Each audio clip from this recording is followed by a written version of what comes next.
Livro de 1 Samuel, capítulos 13 e 14. Saul tinha 30 anos quando se tornou rei e reinou por 42 anos.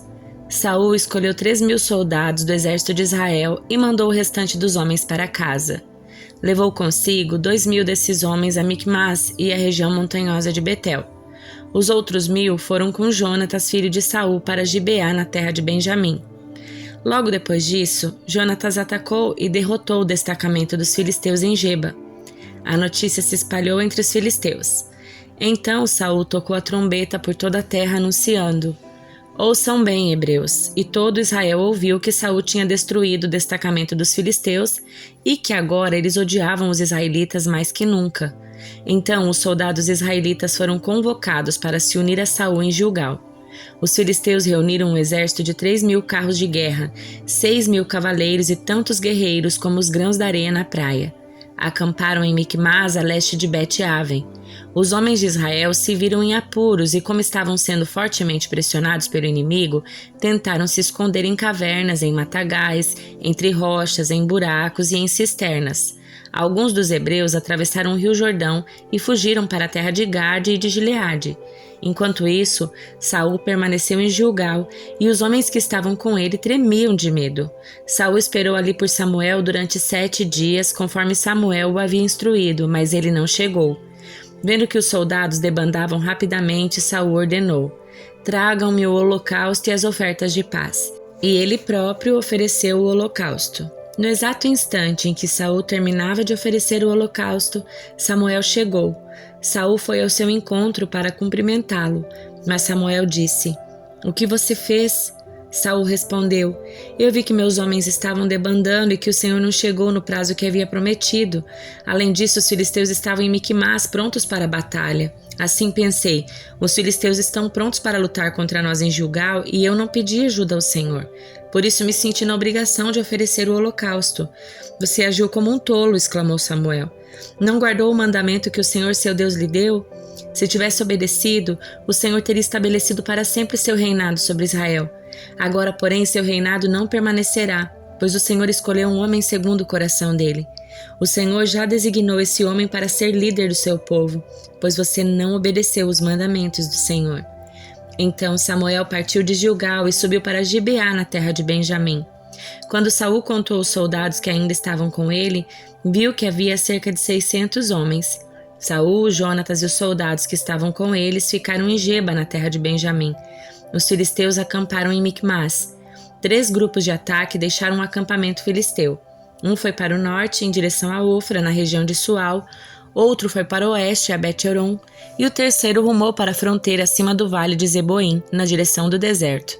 Naqueles dias não havia ferreiros na terra de Israel, pois os filisteus não permitiam que os hebreus fizessem espadas ou lanças. Assim, sempre que o povo de Israel precisava afiar seus arados, enxadas, machados e foices, tinham de levá-los a um ferreiro filisteu. O custo para afiar um arado ou uma enxada era de 8 gramas de prata, e para afiar um machado, uma foice ou a ponta de um ferro, de uma vara de tocar bois, 4 gramas. Por isso, no dia da batalha, ninguém em Israel tinha espada ou lança, exceto Saul e Jonatas. Nesse meio tempo, os filisteus mandaram um destacamento para o desfiladeiro em Micmas. Certo dia, Jonatas, filho de Saul, disse a seu escudeiro: "Venha, vamos ao lugar onde fica o destacamento dos filisteus." Mas Jonatas não contou a seu pai que pretendia fazer. Enquanto isso, Saul estava acampado nos arredores de Gibeá, em volta da árvore de romãs em Migron, junto com cerca de 600 homens. Entre eles estava Aías, o sacerdote que levava o colete sacerdotal. Aías era filho de Aitube, irmão de Icabode, filho de Finéias, filho de Eli, que tinha servido como sacerdote do Senhor em Siló. Ninguém percebeu que Jonatas havia saído do acampamento. Para chegar no destacamento dos filisteus, teve de passar por entre 2 penhascos. Um se chamava Bozes e o outro Sené. Um ficava ao norte, de frente para Micmas, e o outro ao sul, de frente para Geba. Jonatas disse a seu escudeiro: "Vamos atravessar até o destacamento daqueles incircuncisos. Quem sabe o Senhor nos ajudará, pois nada pode deter o Senhor. Ele pode vencer com muitos guerreiros e também com apenas uns poucos." "Faça o que lhe parecer melhor", respondeu o escudeiro. "Eu seguirei para onde o Senhor for." "Pois bem", disse Jonatas, "vamos atravessar e deixar que nos vejam. Se disserem, fiquem onde estão ou mataremos vocês, ficaremos parados e não iremos até eles. Mas se disserem, subam aqui e lutem, então subiremos. Será sinal de que o Senhor os entregará em nossas mãos. Quando os filisteus os viram chegando, gritaram: Vejam, os hebreus estão saindo dos buracos onde estavam escondidos. Então os homens do destacamento gritaram para Jonatas e seu escudeiro: Subam até aqui e nós lhes daremos uma lição. Venha, suba logo atrás de mim, disse Jonatas a seu escudeiro. O Senhor entregou os filisteus nas mãos de Israel. Então subiram usando os pés e as mãos. Jonatas derrubava os filisteus e atrás dele seu escudeiro os matava. Mataram no total cerca de 20 homens numa pequena porção de terra. De repente, o pânico tomou conta do exército filisteu, tanto no acampamento como no campo, e também nos destacamentos e nos grupos de ataque. Naquele instante houve um terremoto e todos se encheram de terror. As sentinelas de Saul em Gibeá de Benjamim viram que o imenso exército dos filisteus começou a debandar em todas as direções. Saul ordenou ao povo: façam a chamada e verifiquem quem está faltando. Quando fizeram a chamada, descobriram que Jonatas e seu escudeiro não estavam ali. Então Saul gritou para Aías: traga o colete sacerdotal, pois naquele tempo Aías usava o colete sacerdotal diante dos israelitas. Enquanto Saul falava com o sacerdote, o tumulto e a gritaria no acampamento dos filisteus aumentaram. Então Saul disse ao sacerdote: não precisa mais usar o colete. Então Saul e todos os soldados correram para a batalha e encontraram os filisteus matando uns aos outros. Havia grande confusão por toda parte. Até os hebreus, que antes haviam desertado para o lado dos filisteus, se rebelaram e se uniram a Saul, a Jonatas e ao restante dos israelitas. Quando os homens de Israel, que haviam se escondido na região montanhosa de Efraim, ouviram que os filisteus fugiam, também os perseguiram. Assim o Senhor livrou Israel naquele dia, e a batalha continuou até além de Bet-Aven. Os homens de Israel estavam exaustos naquele dia, pois Saul lhes havia imposto esse juramento: maldito seja aquele que comer antes do anoitecer, antes de eu ter me vingado inteiramente dos meus inimigos. Por isso ninguém comeu nada o dia todo, embora tivessem encontrado favos de mel no chão do bosque. Não se atreveram a provar o mel, pois temiam o juramento exigido por Saul. Jonatas, porém, não sabendo do juramento do seu pai, enfiou a ponta de uma vara num favo e comeu o mel. Depois de comer, recuperou as forças. Vendo isso, um dos soldados lhe disse: seu pai obrigou o exército a fazer um juramento severo, pelo qual quem comer alguma coisa hoje será maldito. Por isso todos estão exaustos. Meu pai trouxe desgraça sobre o povo, exclamou Jonatas. Vejam como recuperei as forças depois de provar um pouco de mel. Se os homens tivessem recebido permissão para comer à vontade do alimento que encontraram entre os inimigos, imaginem quantos filisteus mais teríamos matado. Os israelitas perseguiram e mataram filisteus o dia todo, desde Micmas até Aijalon, e ficaram cada vez mais enfraquecidos. Naquela noite, tomaram apressadamente os despojos da batalha. Mataram ovelhas, bois e bezerros e comeram a carne com sangue. Alguém foi dizer a Saul: veja, os soldados estão pecando contra o Senhor, comendo carne com sangue. Vocês cometeram um grande pecado, disse Saul. Procurem uma pedra grande e tragam-na para cá. Depois saiam entre os soldados e digam-lhes: tragam os bois e as ovelhas até aqui. Abatam os animais e deixem o sangue escorrer antes de comer. Não pequem contra o Senhor comendo carne ainda com sangue. Naquela noite, portanto, todos os soldados levaram os animais e os abateram ali. Então Saul construiu um altar para o Senhor. Foi o primeiro altar que ele construiu para o Senhor. Depois Saul disse: vamos perseguir os filisteus a noite toda, saqueá-los até o amanhecer e destruir até o último deles. Seus homens responderam: faremos o que o rei achar melhor. O sacerdote, porém, disse: primeiro vamos consultar a Deus. Então Saul perguntou a Deus: devemos ir atrás dos filisteus? Tu os entregarás nas mãos de Israel? Mas Deus não lhe respondeu naquele dia. Então Saul ordenou: todos os comandantes do exército, apresentem-se a mim. Descubram como e por que aconteceu esse pecado. Tão certo como vive o Senhor, aquele que resgatou Israel, o culpado morrerá mesmo que seja meu filho Jonatas. Contudo, ninguém lhe disse nada. Saul disse a todo Israel: Jonatas e eu ficaremos aqui e todos vocês ficarão ali. E os homens responderam: faça o que o rei achar melhor. Em seguida Saul orou: ó Senhor, ó Deus de Israel, mostre-nos quem é o culpado e quem é inocente. Por sorteio, Jonatas e Saul foram escolhidos como sendo os culpados e o povo foi declarado inocente. Saul disse: façam outro sorteio entre mim e Jonatas foi escolhido como culpado. Diga-me o que você fez, ordenou Saul. Provei um pouco de mel, confessou Jonatas. Foi apenas uma pequena porção na ponta da minha vara. Estou pronto para morrer. Então Saul disse: Sim, Jonatas, você deve morrer. Que Deus me castigue severamente se você não for morto por isso. Os soldados, porém, disseram a Saul: Jonatas conquistou esta grande vitória para Israel. Acaso ele deve morrer? De maneira nenhuma.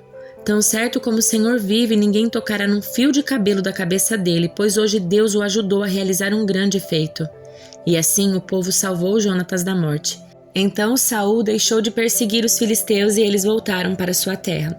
Depois que Saul havia se firmado como rei de Israel, lutou contra seus inimigos ao redor, contra Moabe, Amon e Edom, contra os reis de Zobá e contra os filisteus, e para qualquer lado que se voltava era vitorioso.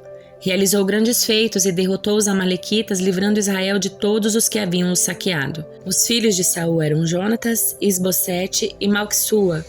Também tinha 2 filhas, Merabe, a mais velha, e Mical, a mais nova.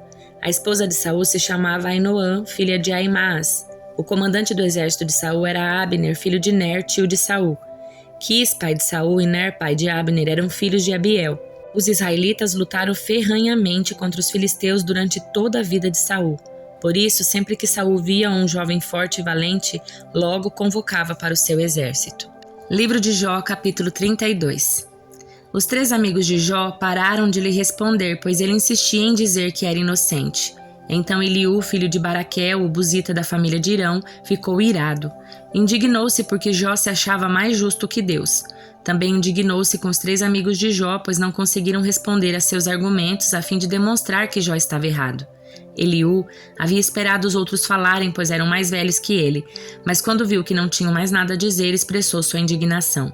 Assim, Eliú, filho de Baraquel, o buzita, disse: Eu sou jovem e vocês são idosos, por isso me contive e não dei minha opinião. Pensei, os mais velhos devem falar, pois a sabedoria vem com o tempo. Contudo, há um espírito dentro de cada um, o sopro do Todo-Poderoso que lhe dá entendimento. Nem sempre os de mais idade são sábios. Às vezes, os velhos não entendem o que é justo. Portanto, ouçam-me e eu lhes direi o que penso. Esperei todo esse tempo ouvindo seus argumentos atentamente, observando enquanto procuravam palavras. Dei-lhes toda a atenção, mas nenhum de vocês provou que Jó está errado nem respondeu a seus argumentos. Não venham me dizer, ele é sábio demais para nós. Só Deus pode convencê-lo. Se Jó tivesse discutido comigo, eu não teria respondido como vocês. Estão aí perplexos, sem resposta, sem terem mais o que dizer.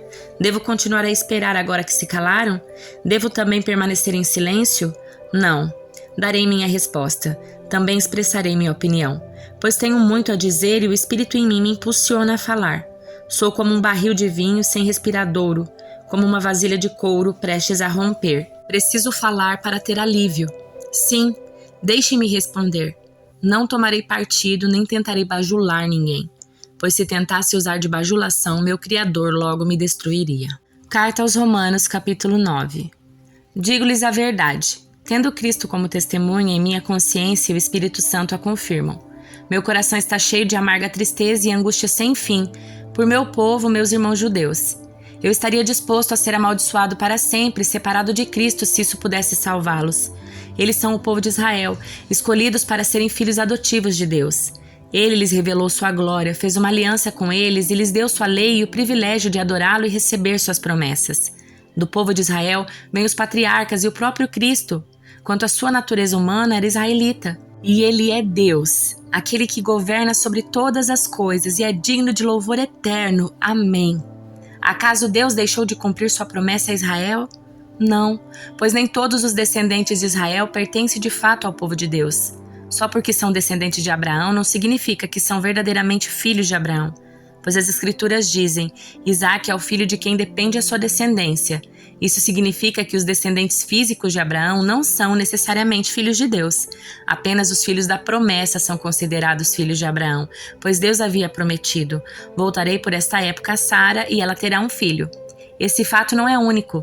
Também Rebeca ficou grávida do nosso antepassado Isaque e deu à luz gêmeos. Antes de eles nascerem, porém, antes mesmo de terem feito qualquer coisa boa ou má, ela recebeu uma mensagem de Deus. Essa mensagem mostra que Deus escolhe as pessoas conforme os propósitos dele e as chama sem levar em conta as obras que praticam. Foi dito a Rebeca, seu filho mais velho servirá seu filho mais novo. Nas palavras das Escrituras, amei Jacó, mas rejeitei Esaú. Estamos dizendo então que Deus foi injusto?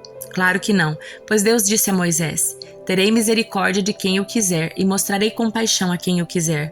Portanto, a misericórdia depende apenas de Deus e não do nosso desejo nem dos nossos esforços, pois as Escrituras afirmam que Deus disse a Faraó: Eu o coloquei em posição de autoridade com o propósito de mostrar em você meu poder e propagar meu nome por toda a terra. Como podem ver, ele escolhe ter misericórdia de alguns e endurecer o coração de outros.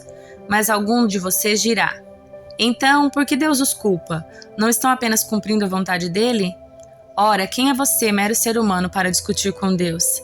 Acaso o objeto criado pode dizer àquele que o criou: por que me fez assim? O oleiro não tem o direito de usar o mesmo barro para fazer um vaso para uso especial e para outro de uso comum? Da mesma forma, Deus tem o direito de mostrar a sua ira e seu poder, suportando com muita paciência aqueles que são objeto de sua ira, preparados para a destruição. Ele age desse modo para que as riquezas de sua glória brilhem com esplendor ainda maior sobre aqueles dos quais ele tem misericórdia, aqueles que ele preparou previamente para a sua glória. E nós estamos entre os que ele chamou, tanto dentre os judeus como dentre os gentios. A esse respeito, Deus diz na profecia de Oséias: Chamarei meu povo, aqueles que não eram meu povo, e amarei aqueles que antes eu não amava. E também, no lugar onde lhes foi dito: Vocês não são meu povo, eles serão chamados filhos do Deus vivo. E a respeito de Israel, o profeta Isaías clamou: Embora o povo de Israel seja numeroso como a areia do mar, apenas um remanescente será salvo. Pois o Senhor executará sua sentença sobre a terra de modo rápido e decisivo. E como Isaías tinha dito em outra passagem: se o Senhor dos Exércitos não houvesse poupado alguns dos nossos filhos, teríamos sido exterminados como Sodoma e destruídos como Gomorra. O que significa tudo isso? Embora os gentios não buscassem seguir as normas de Deus, foram declarados justos e isso aconteceu pela fé. Já o povo de Israel, que se esforçou tanto para cumprir a lei a fim de se tornar justo, nunca teve sucesso. Por que não? Porque tentaram se tornar justos por meio das suas obras e não pela fé. Tropeçaram na grande pedra em seu caminho. A esse respeito, as Escrituras afirmam: Ponham em Sião uma pedra que os faz tropeçar, uma rocha que os faz cair, mas quem confiar nele jamais será envergonhado.